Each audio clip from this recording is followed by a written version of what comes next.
Palmeiras errando muito, Gabriel. Você acha que é por aí? É isso que eu brinquei no começo, a gente viu o Santos triangular, né? O que é raro nos últimos jogos, um Santos que estava com muita liberdade.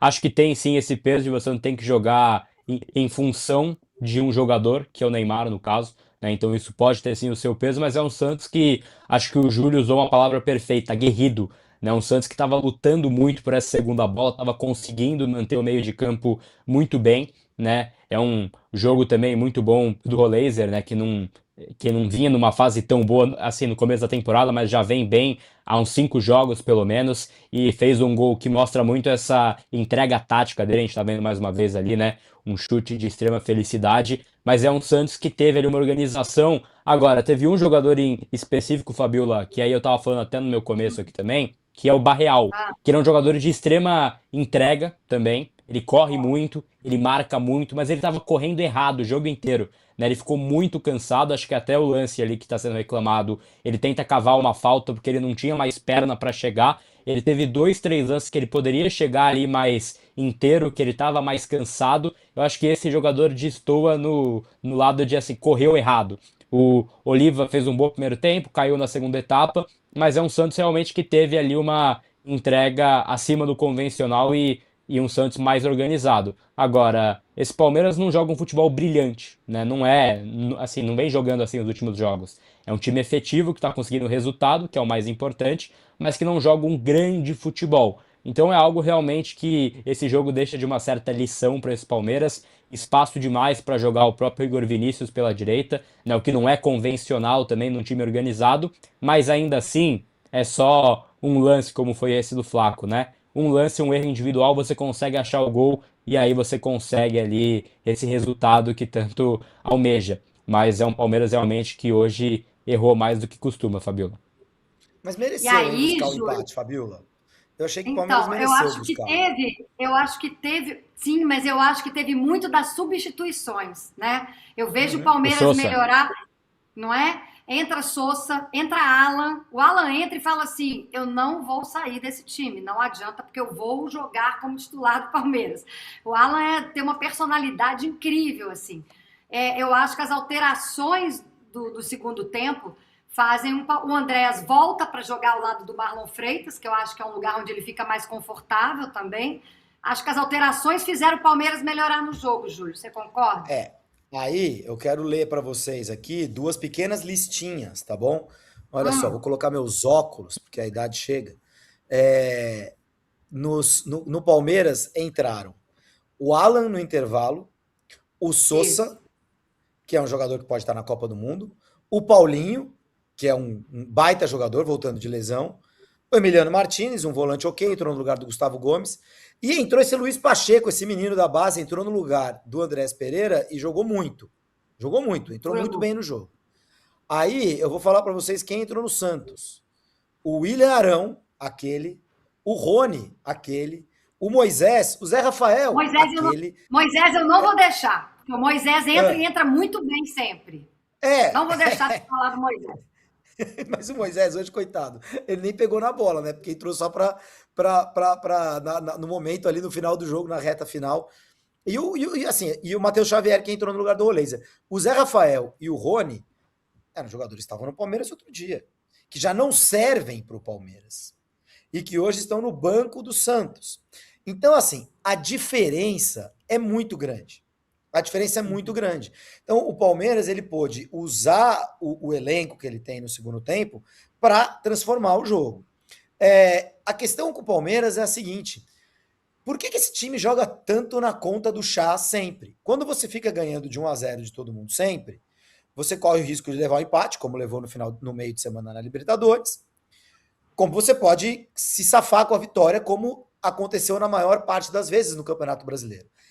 O problema, que não é inédito, mas que não acontece quase nunca, é se você tomar o gol primeiro. Porque aí você fica numa situação de ter que buscar resultado que não é a característica desse time, ou de um time que tenta se impor o tempo inteiro. O Palmeiras mostrou nos 15 minutos finais do jogo hoje contra o Santos, mais do que 15 minutos finais. Acho que o Palmeiras mostrou dos 15 do segundo tempo para frente que, cara, ele é capaz de amassar o Santos. Ele é capaz de empurrar o Santos para trás desde o minuto 1 do jogo e de fazer 1, 2, 3-0. Mas ele não faz isso. E parece que ele não faz isso por opção. É como se fosse Eu uma acho espécie que de foi sadismo uma do Palmeiras, né? estratégia. Não foi uma estratégia, Júlio? A comissão pensou É, numa mas estratégia. O Anderson Borges está falando aqui, agora eu consegui ler o chat, porque parou a briga do chat. O Anderson aqui, Borges falou assim, Anderson Bento, falou que o técnico foi covarde, Júlio. Vou dar a palavra para você concluir, claro, para poder não te interromper. É só para poder finalizar aqui um O raciocínio. técnico do Palmeiras, o Anderson tá falando?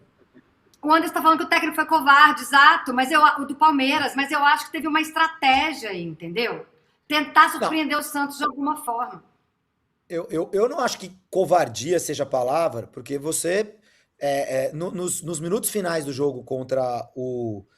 Com quem que o Palmeiras empatou? O Cerro, no meio de semana. Ele botou o Evangelista no lugar do Arias. E aí ele formou esse triângulo de meio de campo do Marlon com o Evangelista e o Andréas mais à frente. E o Palmeiras fez bons 10 minutos finais contra o Cerro Porteño. Ele poderia ter vencido o jogo. Foi uma substituição esquisita, mas que poderia ter rendido a vitória. E aí talvez eles queiram ter mantido essa ideia para o jogo de hoje, né? O Sousa não jogou uma grande partida, e aí você tira o Sousa do time, coloca o... É que tirou o Alan também, né? E você faz um formato diferente. Eu não acho que seja covardia, é uma tentativa, que para mim não deu certo. Agora, o Palmeiras como time que não faz questão de dominar a partida inteira, de buscar segundo, terceiro gols quando tá ganhando, etc. Isso é um conceito. Isso faz parte da maneira que o Abel Ferreira tem de enxergar futebol. E isso gera muito risco, no meu ponto de vista, considerando o elenco que o Palmeiras tem. Um jogo que ilustra bem isso também, Júlio, que você falou, é o jogo no Morumbi, né? O jogo contra o São Paulo, que fez 1-0 o time do Palmeiras, e aí começou a dar a bola pro São Paulo jogar, né? Porque o São Paulo não conseguia fazer nada, deu mais de 40 cruzamentos, não deu um chute no gol, mas em dado momento, a própria reposição de bola do Palmeiras era no espaço vazio, né? Joga aí. Porque o Palmeiras está muito confortável no jogo. E tinha total capacidade pelo que era o jogo, pelo que era o estádio, estive no estádio esse jogo, pelo que era o clima, de, assim, parte para cima, faz 2, 3 com facilidade, mas acho que opta, talvez, por preservar um pouco, enfim, essa característica de marcação, não expor tanto o time, né? Então esse jogo talvez ilustre um pouco esse pensamento. E é isso, você vai jogando sempre no seu limite, que uma hora você estoura algo ali. Né? E aí esse gol de empate pode aparecer nos últimos minutos ou pode aparecer antes, que aí o seu time tem pouca característica de buscar o placar, né? Ô, Gabriel, a gente está acostumado a ver um Palmeiras. Por que eu achei esse jogo atípico? Que eu achei que foi uma estratégia que não deu certo da comissão do Palmeiras. Porque a gente vê um Palmeiras em cima do adversário ali 15, 20, 25 minutos até o gol sair. Dessa vez o gol não saiu. O abafa no primeiro tempo do Palmeiras foi aos 33, aos 37, aos 41. A reta final do primeiro tempo teve vaia no intervalo. Até a gente colocou aqui a tarja falando que a torcida palmeirense vaiou no intervalo. Mas você acha que mereceu a vaia no intervalo? Porque termina o primeiro tempo em alta, né, Gabriel? Então, terminou melhor, mas fez um início muito ruim, com o Santos tendo bastante liberdade para jogar, o que é incomum. Né? Obviamente a derrota parcial também tem o seu peso para essa vaia, mas o Santos conseguiu jogar com uma liberdade que a gente não imaginava. Quando a gente pegou para ver o jogo, né, antes da bola rolar, a gente não imaginava esse domínio do Santos, essa liberdade durante 20, 30 minutos, né? Então acho que a vaia tá um pouco contida ali, nessa expectativa frustrada, porque como você bem falou, era aquela blitz inicial, né? Começar em cima, é um clássico, em casa, ter um time melhor, o Santos pressionado, começar em cima pressionando, isso não aconteceu. E aí o Santos teve assim, espaço para a bola no chão, teve liberdade, teve um Igor Vinícius com bastante liberdade para chegar pela direita, né? O que é pouco comum também em um jogo como esse, que você joga em casa, você expor tanto a sua marcação. Então acho que a vaia tá um pouco explicada nesse desempenho frustrante, talvez. Ô, Fabiola, Oi, Júlio, eu pode vou falar. começar a encarar vaia de torcedor igual dirigente reclamando de juiz ou criança reclamando de escova-dente, sabe? Tá começando a Eu entrar sei por que é aqui, bom. sair por aqui, porque assim, é qualquer time que tá empatando no intervalo ou perdendo é vaiado. Qualquer time que perde um jogo é vaiado. Não importa, ninguém olha para o adversário, para o mérito do adversário, ou para erros de arbitragem, ou se uma bola que passa raspando aqui, bate na trave e que acaba gerando uma derrota, apesar de o time ter jogado bem. Assim, na boa, o torcedor de futebol tá muito mimado. Eu não sei o que está acontecendo, eu acho que tem. Fica para outro momento essa discussão, porque acho que é uma discussão um pouco sociológica também, acho que é uma coisa maior do que times e futebol e tal, o quanto as pessoas estão insatisfeitas com tudo, mas é uma coisa meio ridícula, sabe? O Palmeiras sair vaiado de campo pela sua torcida, com todo respeito. A torcida do Palmeiras é a torcida de todos os outros times, que tá todo mundo... Sim. Por exemplo, eu não assisti Botafogo e Remo hoje, não assisti, mas eu vi que o Botafogo perdeu do Remo. E o Botafogo certamente deve ter saído vaiado de campo, depois de vir de uma série incrível de vitórias aí com o técnico novo. Não, mas aí perdeu, né, Júlio? Aí perdeu. Quando perde, até tem uma explicação, assim, mas primeiro tempo, o time do Palmeiras termina o primeiro tempo em cima, com 3 chances claras de gol, e a torcida vai no intervalo. Enfim, aí é um pouco... Acho que você tem razão. Eu acho que o jogador deve tá entrando por aqui e saindo por aqui mesmo. Acho que em algum momento a vaia... Pode ser que afetasse jogadores e técnicos e tal. Eu acho que hoje em dia, assim como técnicos e jogadores estão olimpicamente ignorando os jornalistas na vida deles, eles acho que também estão ignorando os torcedores, porque acho que adianta ficar vaiando um time no intervalo, um time que é líder do campeonato.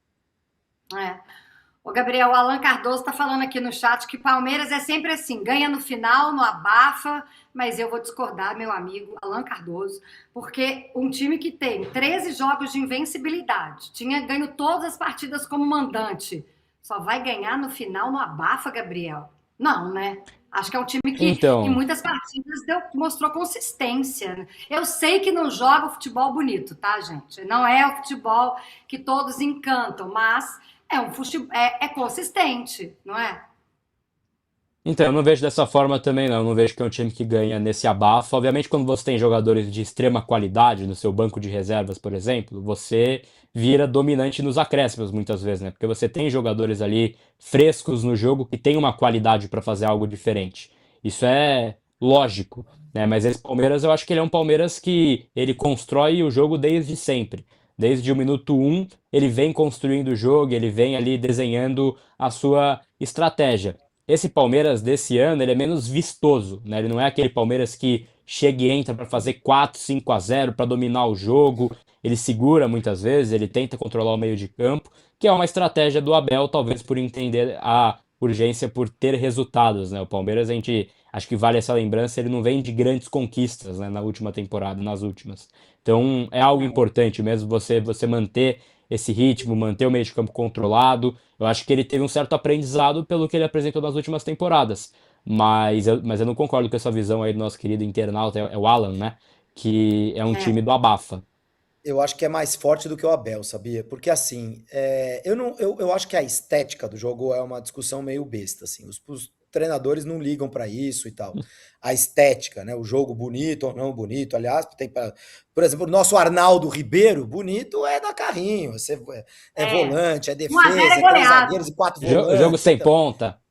Jogo sem ponta. Então, assim, o bonito e feio é muito relativo no futebol.